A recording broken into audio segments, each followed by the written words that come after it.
అండి. నమస్తే. నేను మీ లక్ష్మీ చౌదరిని. వెల్కమ్ టు మై శ్రీ మధురిమలు తెలుగు ఆడియో స్టోరీస్ ఛానల్ని సపోర్ట్ చేస్తున్న అందరికీ thank you so much. Brindavanam part 83తో మీ ముందుకు వచ్చేసాను. కథలోకి వెళ్ళే ముందు ఎప్పట్లాగే లైక్స్ హైప్ గురించి గుర్తు చేస్తున్నాను యార్. ఒక్కసారి అలా వాటిని ఇచ్చేసి వీడియోలోకి వెళ్ళిపోండి. ఇక కథలోకి వెళ్దాం. ఐషు పైకి వెళ్ళేసరికి శివ్ లాబీలో చాలా బిజీగా వర్క్ చేస్తూ ఉంటాడు. కన్నా, నీకోసం ఆస్ట్రేలియా నుంచి ఒక కంగారు ఫ్యాన్ వచ్చింది. పాపం 1 గంట నుంచి నీకోసం చెకోరీ పక్షిలా కళ్ళల్లో ఒత్తులు వేసుకొని మరీ చూస్తుంది అని అంటుంది ఐషు. పిచ్చిగా మాట్లాడకు బుజ్జి. పిచ్చిగా కాదు కన్నా, నిజంగానే చెప్తున్నాను. నువ్వు తన హీరో అంట, నీకోసమే వచ్చిందంట. నువ్వేమో ఇక్కడ కూర్చుంటే ఎలా? ఒకసారి కనిపించరాదు? స్టాప్ ఇట్ బుజ్జి. వినడానికి కూడా చిరాగ్గా ఉంది తను ఆ మాట అంటున్నప్పుడు. నా పిల్లలు అక్కడ లేరా? వింటే ఊరుకోరే. నేను నా పిల్లలకు మాత్రమే హీరో అని వాళ్ళు ఎప్పుడో చెప్పారు కదా అని అంటాడు శివ్. నీ పిల్లలు వార్నింగ్ ఇవ్వడం కూడా అయిపోయింది. శివ్ చిన్నగా నవ్వుకుంటూ, నీ మొగుడు కోసం ఎవరొచ్చినా నువ్వు ఎలాగో ఇవ్వవుగా, కనీసం నా పిల్లలనన్నా ఇవ్వనివ్వు. నేనెందుకు ఇవ్వాలి కన్నా వార్నింగ్? వాళ్ళు నా మొగుడిని ఎగరేసుకుపోతారని భయం ఉంటే ఇవ్వాలి. నాకు ఆ భయం లేదు. మా ఆయన వాళ్ళ వైపు చూడను కూడా చూడడు. ఇక నేనెందుకు వాళ్ళకి వార్నింగ్ ఇవ్వాలి? ఆస్ట్రేలియా నుంచి వచ్చింది కదా కన్నా, ఒక్కసారి కనిపించరాదు? శివ్ లాపి పక్కన పెట్టి ఐషుని తన ఒడిలోకి లాక్కొని, 10 సార్లు అదే మాట ఎందుకు బుజ్జి? నాకు ఇష్టం ఉండదు అని తెలుసు, కావాలని అంటావు కదా అని నడుము మీద గిల్లుతాడు. అబ్బా కన్నా, నీ ఫ్యాన్ నీకోసం కింద ఎదురు చూస్తుంటే నువ్వు నాతో ఇక్కడ సరసాలాడడం ఏమన్నా బాగుందా? ఇంకోసారి అదే మాట అంటే నువ్వు కిందకి వెళ్ళడానికి 2 రోజులు వీలు పడకుండా చేస్తాను బుజ్జి. ఆస్ట్రేలియా నుంచి వస్తే నాకేంటి, అండమాన్ నుంచి వస్తే నాకేంటి? నాకు ఇష్టం లేదు అంటే కలవడం ఇష్టం లేదు అంతే. ఎందుకన్నా? నీకు నీ మొగుడు నిన్ను తప్ప ఎవరిని చూడడని నమ్మకం ఎక్కువయ్యి జోకులు వేస్తున్నావు కదా నా మీద. ఒకసారి వెళ్ళనా? పాపం నా కోసం చూస్తుంది అన్నావు కదా అని కళ్ళెగరేస్తూ అడుగుతాడు. వద్దులే కన్నా, నువ్వు ఇలాగే ఉండు. నువ్వు మారితే అస్సలు బాగోదు. నువ్వు ఇలా ఉంటేనే అందం అని అంటుంది ఐషు. మరెందుకు ఒకసారి కనిపించు అని నా బుర్ర తింటున్నావు అని అంటాడు శివ్. నిన్ను చూడకుండా ఇంట్లో నుంచి కదిలేలా లేదు కన్నా, అందుకే అన్నాను. అంత లేదు. నా కొడుకు కూతురు పంపించడానికి ఏదో ఒకటి చేస్తారు. వాళ్ళకి డౌట్ వచ్చే ఉంటుంది ఆల్రెడీ. వాళ్ళు నీలాగే తయారవుతున్నారు కన్నా. ఇష్టం లేకపోతే నువ్వెలా అయితే చిరాకు పడతావో వాళ్ళు అంతే. నా పిల్లలు నాలాగా ఉండకపోతే ఇంకెలాగా ఉంటారు? బాబాయ్ పిన్నితో వరుణ్ స్నేహ గురించి మాట్లాడేశాను. వాళ్ళకేమీ అభ్యంతరం లేదు అని చెబుతాడు శివ్. వాళ్ళకేం అభ్యంతరం ఉండదు. స్నేహకే బంగారం అయితే అసలు చిక్కుముడంతా అనురాధ పిన్ని దగ్గర నుంచి వస్తుంది.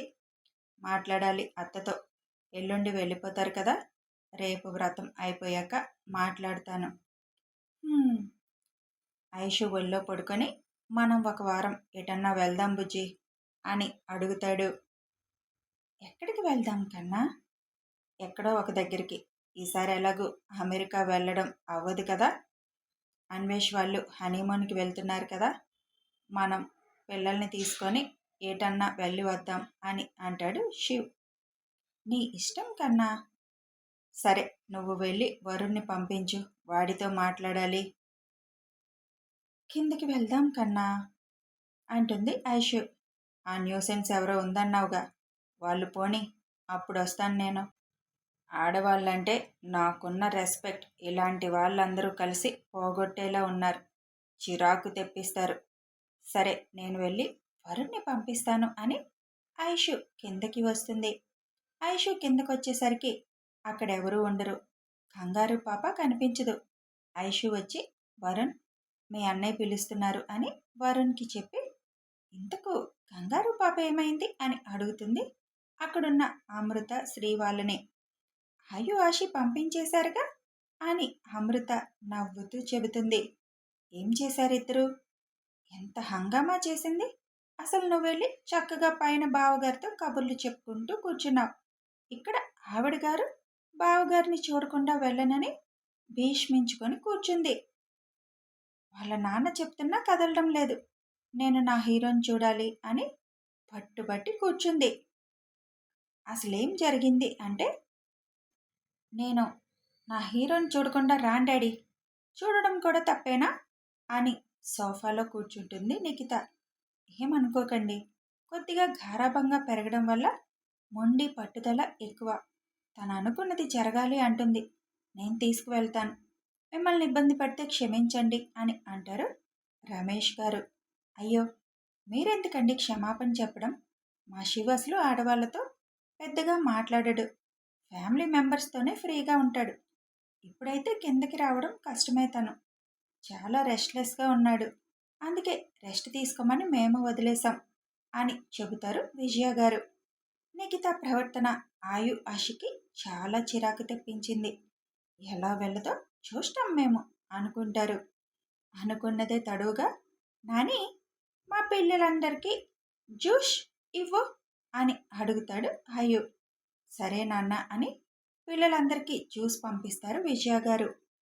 పిల్లలందరితో పైకి ఆయు ఒక గేమ్ అంటాడు. అప్పటికే ఆ జ్యూస్ని ఏం చేయాలో పిల్లలందరికీ చెప్పేస్తాడు ఆయు. మనందరం ఇప్పుడు ఈ జ్యూస్ గ్లాసులు పట్టుకొని హైడ్ అవ్వాలి.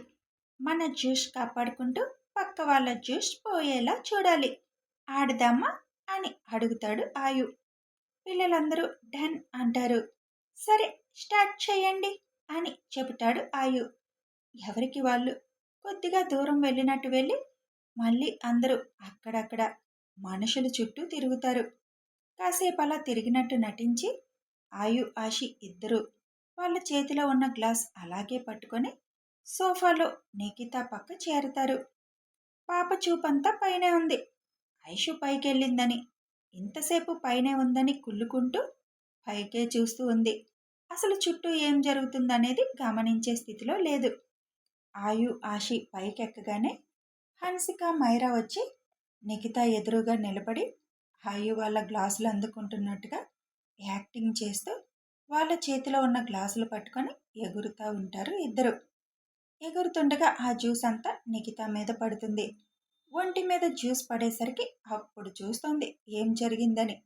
అయ్యయ్యో, సారీ ఆంటీ, మేము ఆడుకుంటున్నాం, చూసుకోకుండా పడ్డాయి అని మైరా హన్సిక అంటూ అక్కడి నుంచి వెళ్ళిపోతారు. అక్కడికి విహాన్ వచ్చి, మీరెప్పుడు గెలుస్తారాయు, ఈసారి మేం గెలవనివ్వం నిన్ను అని నిఖిత లేచేలోపే విహాన్ వాళ్ళు అక్కడ చుట్టేసి వాళ్ళు కూడా ఆయు వాళ్ళ గ్లాసులు అందుకోవాలని ఎగిరినట్టు నటిస్తూ జ్యూస్ మొత్తం నిఖిత గుండెల మీద నుంచి కిందకి జారేలా పోసేస్తారు. ఏయ్ యూ, అసలు ఇదే మాట అంటుంది. జ్యూస్ అంట ఆంటీ అని చెబుతుంది ఆర్షి. ఇంకా ఏదైనా మాట్లాడదామంటే అసలుకే మోసం వస్తుందని కోపాన్నంతా పంటి బిగువన దాచి లేవాలని చూస్తుంది. నిఖిత లేచే క్రమంలో గ్లాసులు నిఖిత తల తగిలేటట్టు పెట్టి తగలగానే మొత్తం నిఖిత తల మీద పోస్తారు. అయ్యయ్యో ఆంటీ, అంత కంగారుగా లేస్తే ఎలా?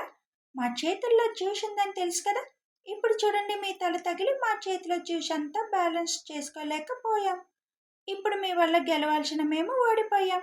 ఐ హేట్ యూ ఆంటీ, మేమేదో ఆడుకుంటుంటే మీరే డిస్టర్బ్ చేశారు అని అక్కడి నుంచి దిగి ఆయు ఆశి వెళ్ళిపోతారు. బావా, మరి నేను పోలేదు పోలేదు కాదు పోయలేదు అనాలి అని చెబుతాడు ఆయు. అదే, మరి నేను పోయలేదు, ఈరోజుకి కోట చాలు, ఈసారి మళ్ళీ వచ్చి ఇలాగే చేస్తే అప్పుడు ఫస్ట్ ఛాన్స్ నీకు ఇస్తాను అని అశ్రుకి ఆ జ్యూస్ తాగించేస్తాడు ఆయు. నువ్వు వెళ్ళి గెస్ట్ రూమ్లో క్లీన్ చేసుకో నిఖిత, పిల్లలు కదా ఏదో ఆటాడుకున్నారు అని చెబుతారు విజయ గారు. రుసరుసలాడుతూనే గెస్ట్ రూమ్లోకి వెళ్ళి క్లీన్ చేసుకున్న డ్రెస్ అంతా తడిచి వాసన వస్తుండేసరికి, తలలో కూడా జ్యూస్ ఉండేసరికి ఇంకెలా శివకంట పడకూడదు అని వెళ్ళిపోవాలనుకుంటుంది. ఇదంతా ఆయు వాళ్ళ ప్లాన్ అని పెద్దవాళ్ళకి ముందే అర్థమైపోయింది. నిఖిత మొండితనానికి శివ్ కోసం తను మాట్లాడే మాటలన్నీ వాళ్ళకి కూడా చిరాకు అనిపించాయి.